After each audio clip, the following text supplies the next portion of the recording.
धोंड्याचा महिना संपला तरी आणखी धोंड्याच्या महिन्यासारखे जोडवे करून घेता येत नाही. हा धोंड्याच्या महिन्याच्या थोडासा 1-2 दिवसाच्या नंतरचा व्हिडिओ आहे. मला टाकायला उशीर झाला. नमस्कार, श्री स्वामी समर्थ सर्वांना.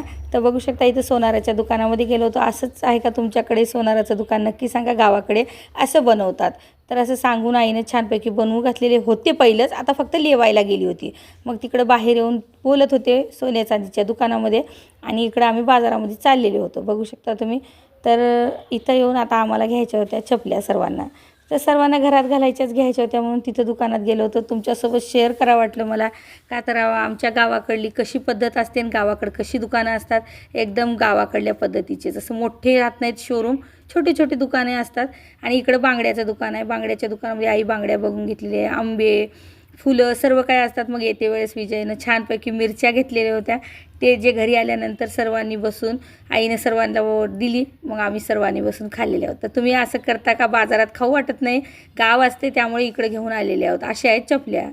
मी बाहेर जाऊन येईपर्यंत आमचं पार्सल आलेलं होतं आणि त्याच्यामध्ये आम्ही मागवलेली होती साडी. तर आईसाठी वाईन कलरची साडी कशी आहे नक्की सांगा. आवडली का तुम्हाला? आणि माझे छोटे छोटे मिनी ब्लॉग बघायला आवडतात का? शॉर्ट व्हिडिओ आवडतात? नक्की सांगा.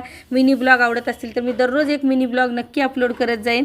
ते तुम्हाला आवडत असतील तर नक्की सांगा. धन्यवाद. श्री स्वामी समर्थ.